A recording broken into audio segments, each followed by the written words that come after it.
Hello guys, আমি সুইটি আছি আমার আজকের ব্লগে এবং আজকে আমরা চলে এসেছি ঢাকার ঐতিহ্যবাহী একটা মাছ বাজারে। আজকে মাছের বাজারে ঘুরে ঘুরে আপনাদের দেখাবো আর আজকে আমি আপনাদের সাথে শেয়ার করব মাছ কম দামে কেনার একটা নিনজা টেকনিক। সো আজকের ব্লগে কিন্তু অনেক ফান থাকবে, অনেক মজা থাকবে। Stay tune and follow me.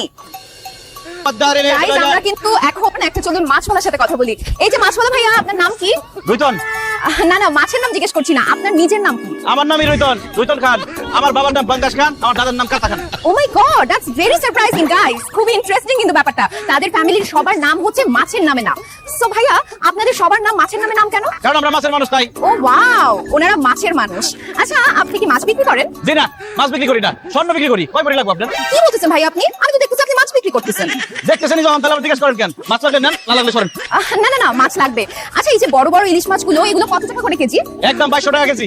Guys, এখন দেখাবো কিভাবে মাছের দাম কমাতে হয়। ভাইয়া, এত সুন্দরী একটা মেয়ের কাছে আপনি মাছ বিক্রি করবেন, মাছের দাম একটু কমায় রাখেন না। এই বড় ইলিশ মাছটা দেন, 300 টাকা দিব। কি বললেন আপনি? একটা ইলিশ মাছের দাম 300 টাকা? প্রেম করেন আপনি? বয়ফ্রেন্ড আছে? না, আমি সিঙ্গেল। আমিও সিঙ্গেল। প্রেম করবেন আমার সাথে? প্রেম করেন, ইলিশ মাছ সব ফিরিয়ে দেবো। কিসের একটু ফোনটা অফ করো। এই জানলা করে জানলা, কি বললি তুই? বাংলা ভাষায় কথা বলছি, বুঝেন নাই? আপনার ভালো লাগছে, আপনার লগে প্রেম করুন। প্রেম করলে খালি ইলিশ মাছ না, সব মাছ ফিরিয়ে দিয়ে দেবো। সব প্রতারটা গুলো সব পালা দিব। সামান্য একটা মাছ হলে তুই আমার সাথে প্রেম করতে চাস? চেহারা জীবন আয়নায় দেখছস? অবশ্যই দেখছি। মাছ বেচলো আমি একটা ফর্সা সাদা, এই যে ইলিশ মাছের মতো চেহারা আমার। আর আপনার যে চেহারা, আয়না দিয়ে দেখছেন কোনদিন? মেকআপ ছাড়া তো আপনার চেহারা আমার তেলাপিয়া মাছের মতো লাগে।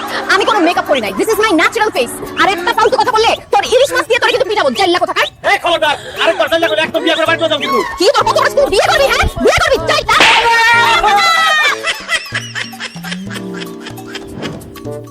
এই আসেন আসেন, পদ্মার টাটকাইনি টাটকা মাছ খাইতে চাইলে আসেন। রুই কাতলা পান এই দোকানে এখন বন্ধ করে নাইলে আমি কিন্তু ভাইয়া করে বকে ফেলাম। আমার মাছের দোকান থাকবি কেন? আমার বিয়ার বয়স হয়ে গেছে, এখন আমার বিয়া করতে হইব। এই মাছের ব্যবসা যতদিন থাকবো এতদিন আমি বিয়া করতে পারবো না, সংসার করতে পারবো না। এই কই জইব না, আমি তো তোর বিয়া ঠিক করে আলাইছি। ঠিক আছে আব্বা, সত্যি আমার বিয়া ঠিক করে ফেলাইছো? ভাইয়া মানুষের সাথে তো পাগলের বাচ্চা কয় কি, মাইয়া মানুষের সাথে তাতে কি ভূতের সাথে তোর বিয়া ঠিক করছি? একটা সুন্দরী রমণীর সাথেই তোর বিয়া ঠিক করছি। আব্বা, যেইভাবে আমার একটার পর একটা বিয়া ভাঙতেছিল, আমি তো ভাবছিলাম যে কোনো মাই আমার বিয়াই করবো না। এই ভয় ছিল এতদিন, কিন্তু তুমি একটা মাইয়া মানুষের সাথে আমার বিয়া ঠিক করে একদম ভাবের মতো কাজ করছো। কোথায় কি রমণী, তাকে কি দেখা যাবে? ও দাঁড়া, ডাকতাছি।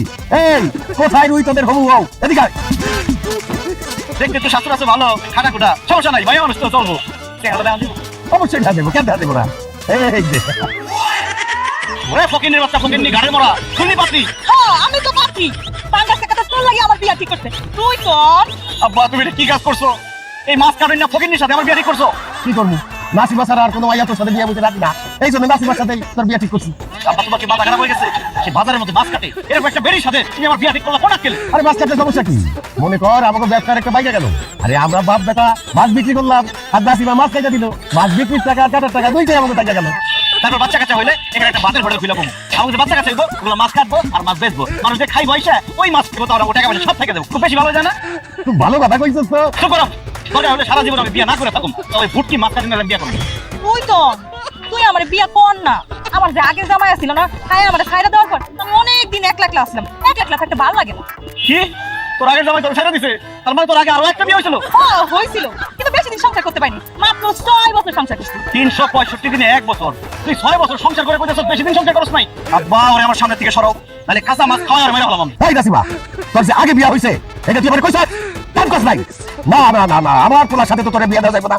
এই আমার মাছ ফেরত দে। আব্বা, তুমি ওর কাছে কিসের মাছ ফেরত চাইতেছো? আরে ও তো প্রথমে বিয়া করতে রাজি হয় নাই তোরে, তারপরে এই 20 কেজি মাছ ওরে যৌতুক হিসাবে দিচ্ছি, তারপর রাজি হইছে। এখন এই মাছ আমি ফেরত চাইতাছি। হায় রে আল্লাহ রে, কি জীবন দিয়ে দুনিয়াতে পাঠাইলা?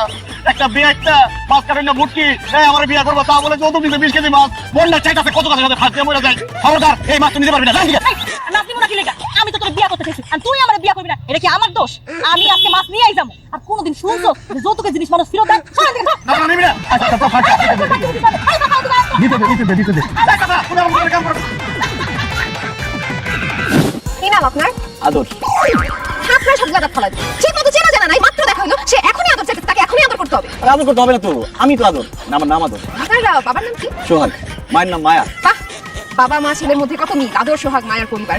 আচ্ছা আদর, আমি দেখতে সুন্দর এর জন্য কি আপনি আমার উপর ক্রাশ খেয়েছেন, নাকি আসলেই আমাকে ভালোবাসেন? ফিলিংস আছে? সত্যি কথা বলতে কি, আমি আপনার ছবি দেখি আপনার উপর ক্রাশ খেয়ে গেছি।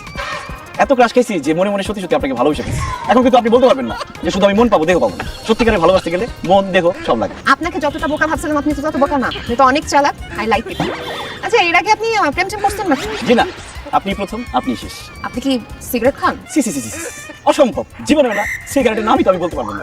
আর মদ টদ কখনো খাইছেন, মানে নেশা পানি করেন? প্রশ্নই আসে না। আমি জীবনে কোনোদিন নেশাপানি করিনি। নেশাপানি তো করা দূরের কথা, নেশাপানি গন্ধ শুনলে আমার মাথা ঘুরে, আমি পড়ে দেওয়া গেলে। তাহলে তো আপনার সাথে প্রেম জমবে না, আমি গেলাম। আর গেলাম মানে কি বলতেছিস? আমার সাথে প্রেম জমবে না কেন? Bad boys bro. মানে বয়ফ্রেন্ড যদি দু চারটা মেরে ছ্যাঁকা না দেয়, সিগারেট টিগারেট না খায়, নেশা পানি না করে, তাহলে তো তার বয়ফ্রেন্ড মনে হবে না, তারে বান্ধবী মনে হবে। আপনি আর বান্ধবী হবেন? কোন শালায় বলছ আমি নেশাপানি করি না? আপনার সাথে দেখা করার আগে আমি 4টা সিগারেট খেয়ে আসছি। আমি তো সিগারেট ছাড়া বাঁচি না। আর মদ নেশাপানির কথা, আমি গলা পর্যন্ত মদ না খেলে আমার তো ঘুমই আসে না। আপনি তো জানেন না আমি কি পরিমাণ নেশাখোর। আর ছেঁকার কথা বলতেছেন, আমি জীবনে যে কটা মেয়েকে ছেঁকা দিছি সারা জীবন থেকে বাধা বলেন ভাই আপনি। আমি এতক্ষণ মিথ্যা কথা বলছি শুধু আপনার সামনে ভালো মানুষ হওয়ার জন্য। আমিও এতক্ষণ ধরে আপনার এই আসল রূপ বের করার জন্য নাটক করছি। ছি ছি ছি ছি ছি, আপনি এত খারাপ? আপনি সিগারেট খান, মদ পানি খান, মেয়েদেরকে ছ্যাঁকা দেন। এইরকম খারাপ ছেলের সাথে আমি প্রেম করতে পারবো না। বিশ্বাস করো, আমি তোমার খুশি করার জন্য এতক্ষণ মিথ্যা কথা বলছি। আমি সত্যি ভালো ছেলে, তুমি ভালো ছেলে পছন্দ করো না বলে আমি মিথ্যা কথা বলছি। আমি জীবনে সিগারেট খাই না, নেশাপানি করি না, কোনো মেয়ের জীবনে ছেঁকা দিই নাই। তুমি আমার ভালোবাসো, আমি তোমাকে ভালোবেসে ফেলছি। আচ্ছা ঠিক আছে, আমি আপনাকে ডেট করতে পারি যদি আপনি আমার বয়ফ্রেন্ডের সাথে আমার ব্রেকআপ করাই দিতে পারেন। আরে একটু আগে না পার্কে তোমার বয়ফ্রেন্ডের সাথে তোমাকে ব্রেকআপ করে দিলাম। পুরো ওটা তো 3 নাম্বার, 2 নাম্বারটার সাথে এখন ব্রেকআপ করে হবে না? তো পার্কেরটা যদি 3 নাম্বার বয়ফ্রেন্ড হয়, 2 নাম্বার বয়ফ্রেন্ডের কাছে আমরা এখন যাবো, তাহলে 1 নাম্বার বয়ফ্রেন্ডটা কে? 1 নাম্বারটা হতে পারেন আপনি। যদি 2 নাম্বারটার সাথে ব্রেকআপ করে ফেলেন তাইলে। আপনার এই কথা আমার খুব ভালো লাগছে। কোনো টেনশন নাই, আপনি শুধু 2 নাম্বার বয়ফ্রেন্ডের কাছে আমরা নিয়ে যান, দেখেন খারাপ রূপে ব্রেকআপ করে দিই। পাশে থেকে আমার বিয়ে ঠিক হয়ে গেছে। কি বলতেছো তুমি? হঠাৎ করে তোমার বাবা তোমার বিয়ে ঠিক করলো কেন? কারণ ভাইজান, আমি বাইরের কোনো মানুষকে আমি আমার মুখ দেখাতে পারতেছি না। কি মানুষের মুখ দেখাতে পারতেছ না কেন? কিভাবে মুখ দেখাবো ভাইজান? আমি বাবা হতে চলেছি। এর জন্য আবার মানুষের মুখ দেখাতে পারবি না কেন? আরে ভাই, আপনারা কিভাবে বুঝায়? আমার বাচ্চা আমার কাছে নাই, আমার বাচ্চা তো। কি ব্যাপার মিতু, তুমি পেট দুলতেছো কেন? তোমার কি পেট ব্যথা হয়েছে? আরে বলদের বাচ্চা, আমি প্রেগন্যান্ট। ও আল্লাহ মিতু, এটা তুমি কি করতেছো? ঘটনা কি সত্যি? হ্যাঁ জান, ঘটনা সত্যি। ঘটনা ধামাচা পাতার জন্যই বাবা ওর সাথে আমার তাদের বিয়ে দিচ্ছে। আমি সরি জান, আমাকে তুমি মাফ করে দিও, আমি তোমাকে ছেঁকা দিতে আসছি। অসম্ভব মিতু, আমি সব খেতে রাজি আছি কিন্তু ছাকা খেতে রাজি নাই। তুমি শুধু আমার। ঠিক আছে, তুমি যদি আরেকজনের বাচ্চা আমাকে বিয়ে করতে চাও, আমি তো আপত্তি নেই, আমি রাজি। আপনি ভুলে কাজ করবেন না। আপনি একজন স্মার্টফোন বাচ্চা ছেলে, আপনার জন্য বিয়ের অভাব হবে না। আপনি কেন রেডিমেড বাচ্চা সহ একটা মেয়েকে বিয়ে করবেন? যেন ভুলে কাজ করেন না। আমি আমার খালাতো বোনের সাথে একমত। সোহেল, তুমি অনেক ভালো একটা মেয়ে বাবা। আমাদের মধ্যে যা কিছু হয়েছে সবকিছু দুঃস্বপ্ন ভেবে তুমি ভুলে যাও। চলো চলো ভাই। দাঁড়াও মিতু, তোমাকে আমি ভালোবাসি, এটার জন্য তোমার আমি কিছু বললাম না, কিন্তু এই আমার পেছনে খাইছি। তুমি আমার গার্লফ্রেন্ড সর্বনাশ করছো। তোমাকে কি হয়েছে? না না না না না,